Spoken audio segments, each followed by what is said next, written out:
Bien, bonjour à tous. Donc, je vais vous parler un peu de téléassistance.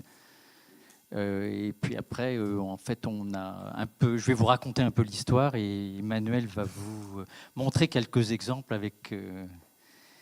d'expérimentation avec cet outil. Alors, je vais vous raconter un peu l'histoire. On est parti de la téléassistance et pourquoi on est parti de la téléassistance.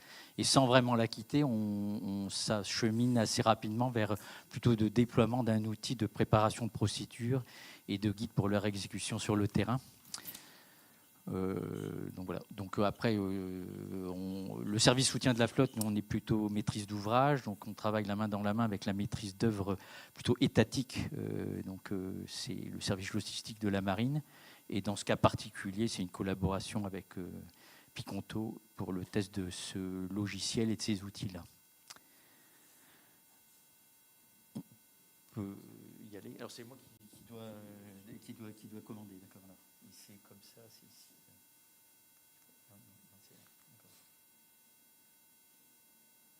Je suis bien.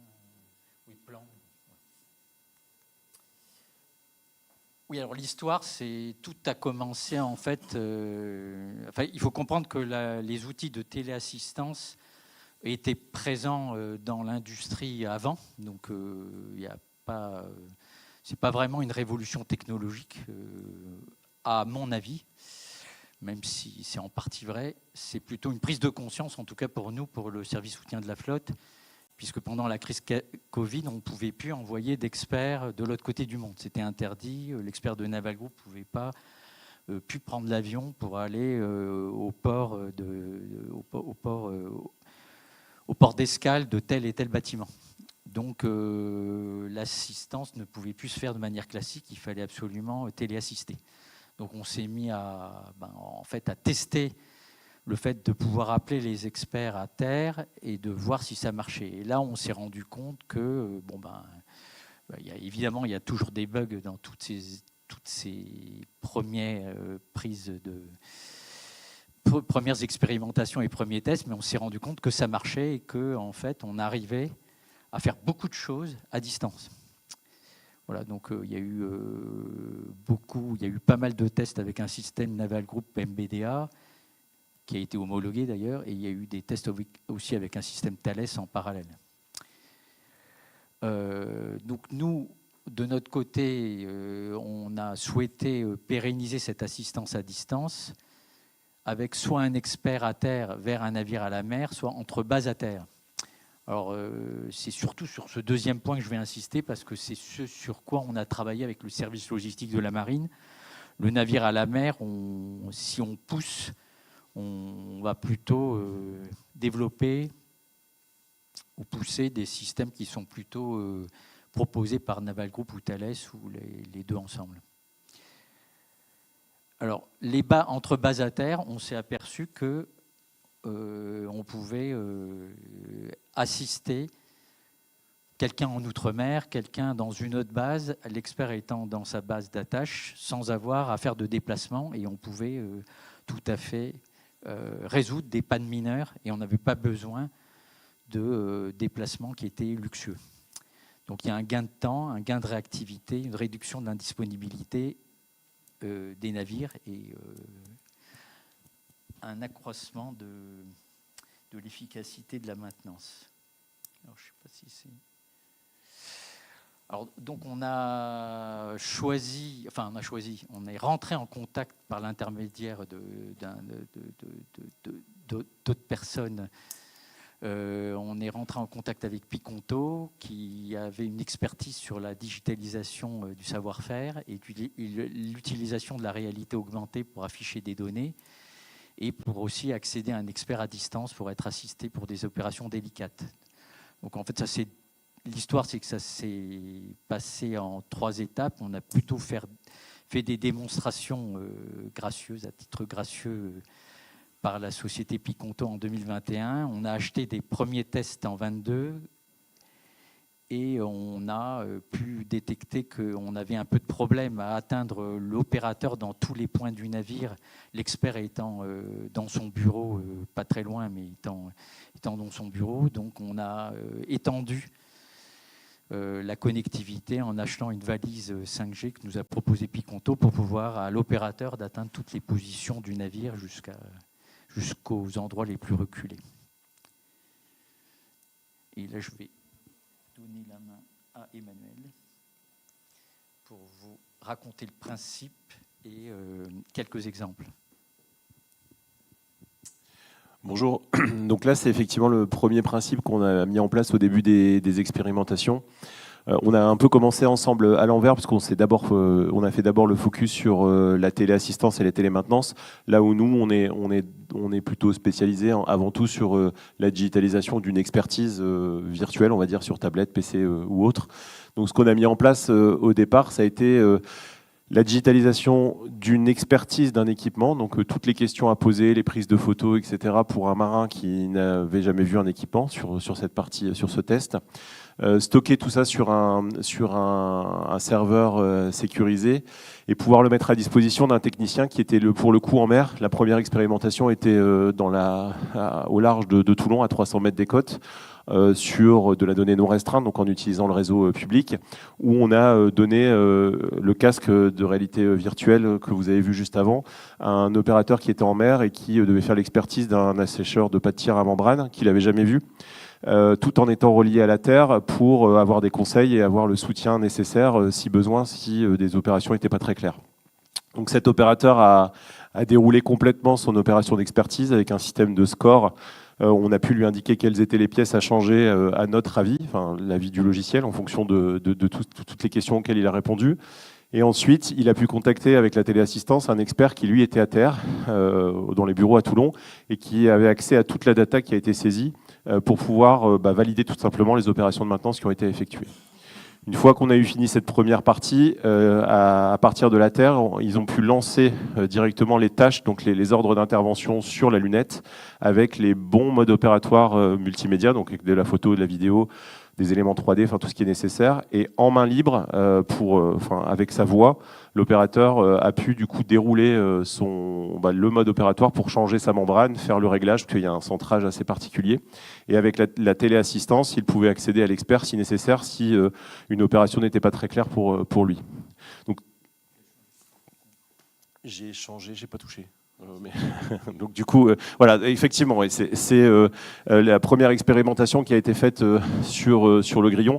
Donc là, on voit effectivement le schéma de l'opérateur qui était en mer, notre experte qui avait tout simplement la communication en temps réel.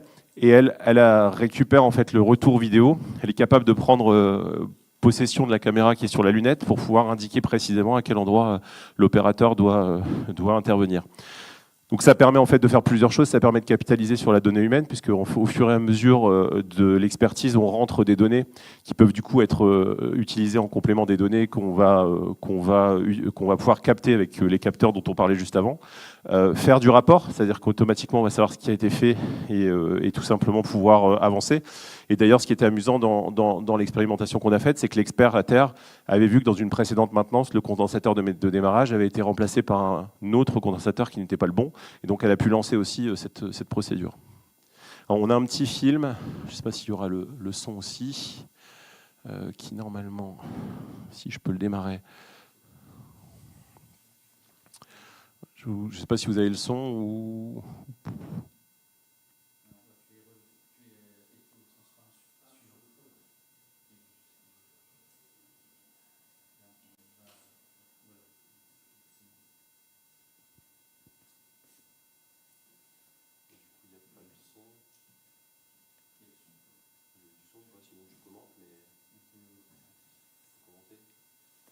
Donc là, on va...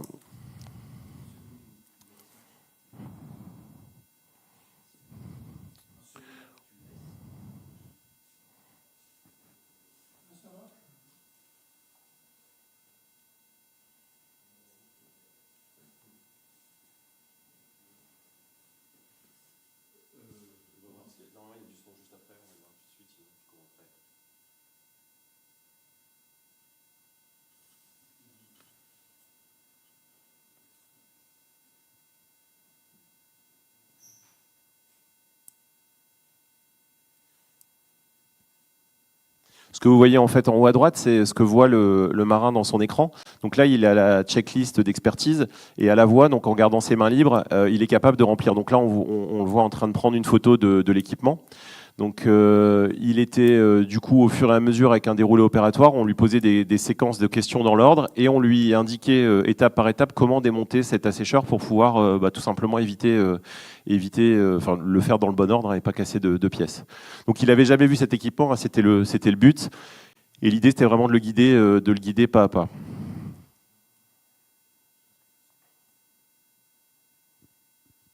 Donc sur la première expérimentation, on avait transformé telle quelle la documentation qui était existante. Voilà, aujourd'hui, on a repris des photos, des vidéos. Donc on est capable de mélanger des photos, des vidéos, des éléments en 3D aussi qu'on peut bouger parce qu'il y a un gyroscope dans le casque, donc on peut bouger la 3D. Bon, là, vous avez le témoignage de l'expert que vous n'entendez pas, mais en gros, ce qu'il dit, c'est que ce qui l'aide, c'est d'être vraiment guidé pas à pas et de ne plus avoir à balader les classeurs un peu partout dans le bateau. Tout simplement.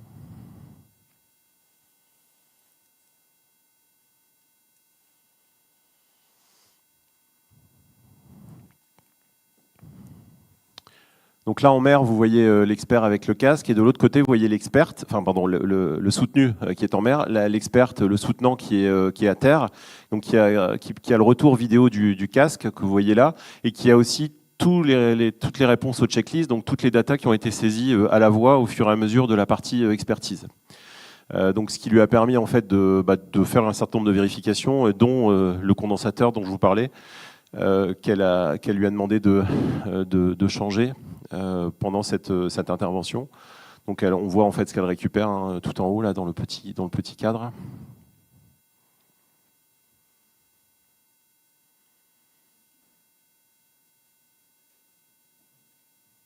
Bon, la conclusion, c'est ce qu'il a aimé en fait dans le casque par lui-même, qui n'est pas un casque que nous on fabriquons, hein, c'est un casque américain.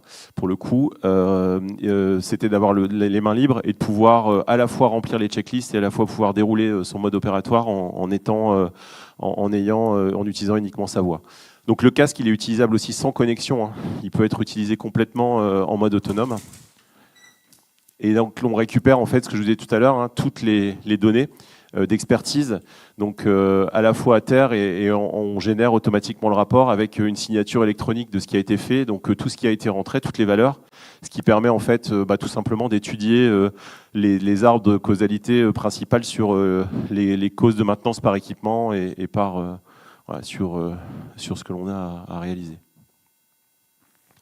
On le voit, voilà, on voit d'autres images sur la téléassistance. Est-ce qu'on est... Donc l'idée, c'est de pouvoir transférer, en fait, de digitaliser une expertise qui est souvent disponible que dans des bases éloignées. Chaque centre technique a ses expertises et de pouvoir du coup le partager au plus grand nombre, à la fois sur les bases françaises, mais aussi dans les dom-tom, puisque des kits ont été déployés aussi sur les bases d'outre-mer. Peut-être. Allez, passe suivante. Voilà. Là, c'est d'autres cas d'usage qu'on a eu l'occasion de tester dans notre démarrage de la collaboration avec le SSF. Donc là, on est dans un container d'impression 3D. On est en liaison avec Toulon. De la même manière, en fait, dans le container d'impression 3D, on va pouvoir connecter en fait un mode. Enfin, là, on a un mode opératoire sur tablette, pas à pas, qui va expliquer comment préparer l'impression 3D. Donc, comment mettre en condition le fil, l'imprimante, rentrer les numéros de bobine, prendre des photos du setup, rentrer tous les numéros de lot automatiquement, et pouvoir se connecter. Soit, je crois que j'ai appuyé sur. C'est moi qui ai dû arrêter voilà, la vidéo. Se connecter, donc là on le voit à Toulon, qui va pouvoir du coup directement dans l'instruction collaborer avec la personne qui est sur le terrain et valider en fait le démarrage de la partie imprimante à distance. Donc là on était relié à un système d'imprimante 3D hein, qui est un fournisseur français. Et du coup notre solution peut déclencher en fait le Go dans le propre logiciel d'impression. Oui, tout à fait. Oui. Le container est français, tout à fait. Voilà. Et du coup, à la fin, on fait la même chose, c'est-à-dire que sur la pièce, On va venir faire le rapport d'expertise en posant des questions, en prenant des photos, ce qui permet aussi à l'industriel, à distance, de vérifier que la pièce a été imprimée dans les bonnes conditions, de vérifier aussi que les numéros de lot, etc., étaient compatibles et la matière utilisée avec la pièce, et directement de la solution, d'envoyer le certificat d'utilisation et la capacité d'utilisation. Et là, c'est l'utilisation de la téléassistance pour que de Toulon, on puisse faire de l'inventaire à Brest. Donc, on a connecté notre solution à des drones de Madfly. Bon, on était un peu vite là-dessus, je suis désolé.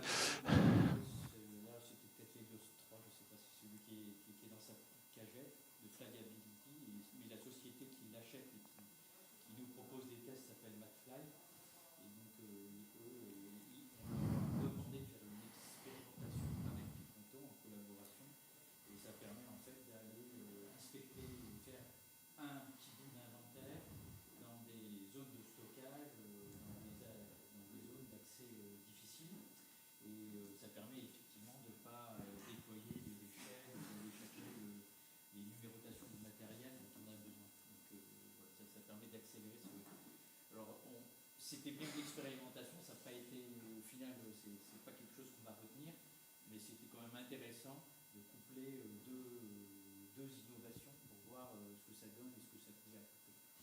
Oui, l'une des complexités, c'était aussi le vent généré par les hélices sur les étiquettes de stockage, sur des fois des étiquettes qui sont pas toujours bien collées sur les cartons. Donc ça a été aussi l'une des difficultés qu'on a pu rencontrer pour l'expertise à distance.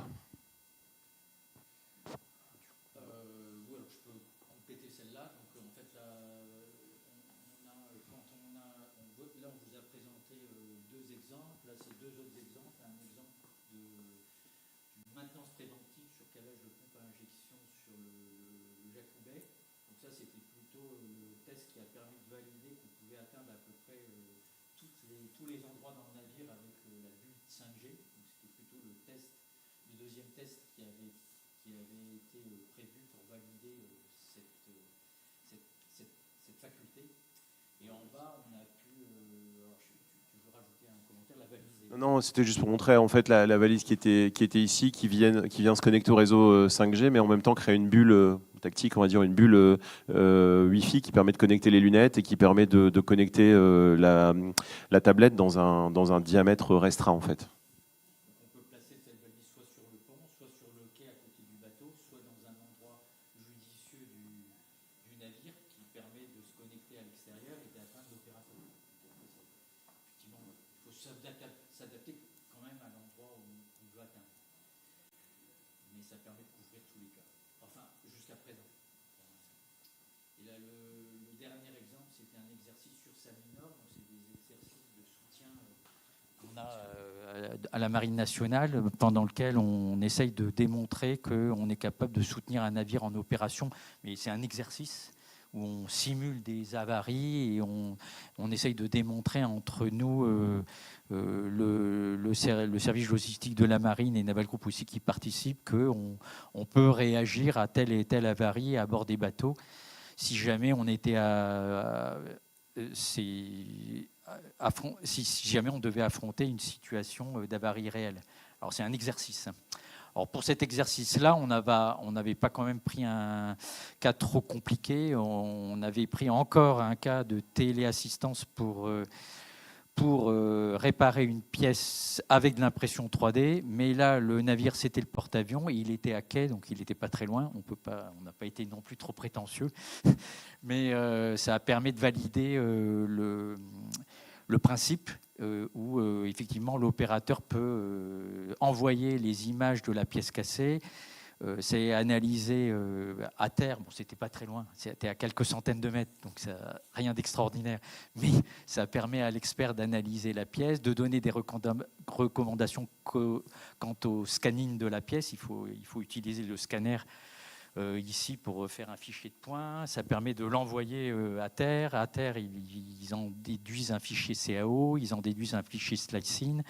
Et ils peuvent lancer une impression 3D. Alors, dans ce cas-là, on a même fait un cas où on a fait tourner la machine d'impression 3D métallique qu'on avait récemment approvisionnée au SLM Toulon, qui est une nouveauté, enfin, qui est vraiment dans le cadre de l'expérimentation.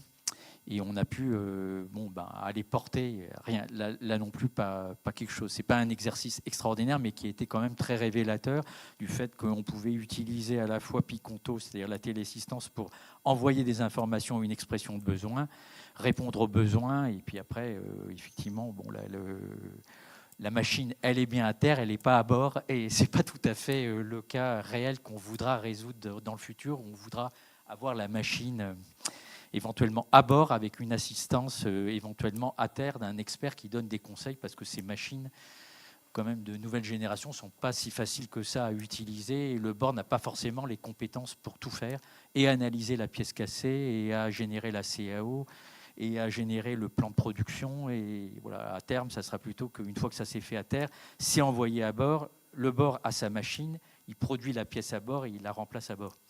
Bon, là, c'était un panachage et c'était bien un exercice, quoi. Alors, les prix communication, donc on a pu exposer ces expérimentations au Forum Innovation de Défense fin 2023. On a postulé au prix Marie-Marvin, qui est organisé en interne DGA. Ce n'est pas un prix qui est très connu, puisque c'est plutôt interne Minarme en 2024, et on a été primé pour la partie marine nationale. Et la communication du bas, c'était dans un cas de communication, c'est le film que vous avez vu. Donc c'est dans le cadre d'un exercice autant à l'AM Village à Tournai. On vous a montré le film où il y avait effectivement de la téléassistance Piconto et ce que vous a expliqué Emmanuel, c'est-à-dire que la partie de production à Tournai de la pièce qui avait été sélectionnée avec Naval Group d'ailleurs, on se connectait bien à l'expert qui était à Toulon. Alors, conclusion et perspective, le déploiement et l'accompagnement. Donc, on a décidé dans le cadre, il y a quelque chose qui s'appelle le projet Tangaroa, qui a été créé un peu au service soutien de la flotte dans le cadre des deux mots-clés, économie de guerre, haute intensité. Et qui a été un peu aussi en même temps un prétexte pour mettre en avant un certain nombre de technologies. L'I3D en est, l'impression 3D est l'une des technologies, mais la téléassistance est une technologie qui a été mise en avant dans le cadre de ce projet. Donc du coup, c'est bien cadré par un projet qui a une reconnaissance au niveau de direction centrale du service soutien de la flotte. Et donc, on a déployé, donc on a acheté un certain nombre de matériel qu'on a déployé surtout, comme vous le voyez, les bases d'outre-mer, parce que souvent, ils n'ont pas forcément le niveau d'expertise, ils aiment bien avoir une assistance à partir de la terre. Et puis, effectivement, on a complété, on a mis aussi le système Piconto à Cherbourg, parce qu'il n'y était pas, et dans le cadre expérimental initial, il était qu'à Brest et Toulon. Et là, on a un petit peu changé notre fusil d'épaule avant que je cède la main à Emmanuel pour la conclusion et les perspectives. La fin des conclusions et des perspectives, c'est qu'on s'est aperçu que l'appel de l'expert était très rare. Donc, ce n'était pas la peine non plus de faire de la surqualité sur l'appel à l'expert et qu'il fallait franchement foncer sur le fait de mettre à disposition des opérateurs le maximum de procédures digitalisées sur la tablette et sur la lunette pour qu'ils les déroulent. Et là, il y a un problème d'acculturation. En fait, quand on passe à l'échelle, on croit qu'on a juste le problème de donner le logiciel et le matériel aux opérateurs. Ben non, ce n'est pas du tout suffisant. Une fois que vous avez donné la tablette, les lunettes et le logiciel pour faire votre procédure, l'opérateur il se précipite à mettre tous ces matériels dans un placard et à revenir à ses procédures manuelles. Donc en fait, il faut un accompagnement, et l'accompagnement, c'est la phase dans laquelle on essaye de travailler avec Emmanuel. C'est qu'on essaye de préparer toutes les procédures en base arrière, donc à Brest et Toulon, et on les met sur toutes les tablettes, et comme ça, l'opérateur n'a plus qu'à utiliser les tablettes. Et on espère qu'il y a un moment dans l'acculturation, on espère qu'il y a un effet bascule, c'est-à-dire qu'à un moment donné, l'opérateur est tellement content d'utiliser les outils modernes de digitalisation qu'il va se mettre à lui-même implémenter les procédures comme l'offre le logiciel Piconto, mais malheureusement, il ne le fait pas. Il va se mettre à implémenter ces procédures tout seul. Donc, à un moment donné, on espère l'effet bascule. Oui, on en revient en fait à ce que nous on connaît bien, c'est-à-dire que aujourd'hui on a quand même commencé en étant très ambitieux on est passé à la téléassistance plus la partie acculturation au casque de réalité augmentée, hein, qui n'est pas un téléphone portable, donc il y a quand même toute la partie conduite au changement autour de l'utilisation de ce casque. Et comme le disait Jean-Marc, si on utilise le casque que quand on a une avarie, tous les X mois, on se souvient plus des commandes vocales, on se souvient plus de comment allumer tout simplement le casque, et on a cette vraie problématique. Donc le retour est de revenir sur la partie plutôt tablette en premier et le casque le cas échéant, et surtout de leur mettre à disposition du contenu. Donc on a choisi des contenus, le SSF et le SLM ont choisi des contenus à digitaliser pour que sur certains types d'équipements, les maintenanciers puissent avoir toute la connaissance digitalisée, ou en tout cas les 80-20, donc le maximum de procédures et de modes opératoires avec des photos, des vidéos, pour pouvoir se dépanner eux-mêmes. On en revient à ce que nous on fait dans l'industrie depuis 10 ans, parce que tout à l'heure Jean-Marc parlait des succès, mais nous ça nous a permis aussi de se confronter à la défense et puis de signer d'autres contrats comme avec ANDS par exemple, ou d'autres fournisseurs de la défense. On a aussi cette problématique de données, c'est-à-dire la sécurisation de la donnée et comment on va pouvoir séparer les données d'exploitation de la connaissance de base. Autant les modes opératoires et les procédures, ce qui est l'architecture cible sur laquelle on travaille ensemble actuellement, c'est de se dire qu'on a aujourd'hui des offres françaises Secnum Cloud. Donc là, dans notre cas d'usage, on a choisi Dassault avec Outscale, où on va pouvoir stocker de la donnée qui est moins sensible, qui est toutes les procédures et les modes opératoires de maintenance. Par contre, en local, dans les bases ou dans les bateaux, parce que c'est le même principe, on va garder sur des serveurs toutes les données d'exploitation, puisqu'on ne veut pas que sur les réseaux circulent les données d'exploitation pour savoir que un équipement est en panne sur un navire en particulier. Donc on a la décorrélation entre le contenu et les données d'exploitation. Et ces données d'exploitation ont aussi pour but d'alimenter de l'IA derrière, des algorithmes, et de pouvoir compléter la donnée machine dont on parlait tout à l'heure. On parlait de capteurs. Là où il n'y a pas de capteurs, on capte aussi énormément de données au fur et à mesure qu'on remplit ces checklists, et de pouvoir utiliser ces données pour faire évoluer les plans de maintenance, pouvoir automatiquement sur des détections d'événements dans les bateaux, associer les bons arbres de décision pour trouver la panne, le bon mode opératoire pour changer la pièce. Ça, c'est des choses qu'on fait déjà dans l'industrie sur des machines plus classiques ou dans des usines, pouvoir transférer ça sur des bâtiments. Alors avec le bémol des bâtiments de guerre où forcément tout le traitement de la data est beaucoup plus long et beaucoup plus complexe aussi à mettre en place, parce que les homologations sont pas les mêmes. Juste sur les possibilités aussi, hein, on a de plus en plus d'outillages connectés maintenant. Donc, par exemple, ça c'est un autre client Airbus où on va pouvoir connecter des visseuses connectées, des clés dynamométriques ou d'autres choses pour que directement, à partir de l'instruction de travail, on soit capable de paramétrer l'équipement et de récupérer ces datas. On a des modules de réalité mixte qui sont intégrés dans la solution. Donc, c'est aussi des choses qu'on souhaiterait tester pour la formation des nouveaux arrivants. Tout simplement. L'utilisation de l'intelligence artificielle pour transformer des données statiques comme des PDF dans des documents plus vivants, hein, tout simplement, et l'utilisation de la 3D pour tout simplement, dans l'instruction, pouvoir savoir exactement à quel endroit on doit intervenir le plus rapidement possible.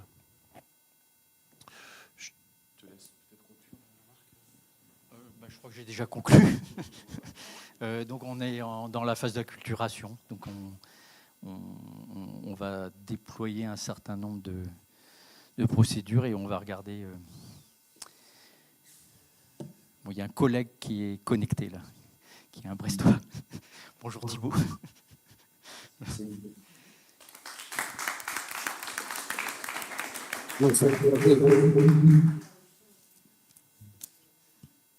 Le remets.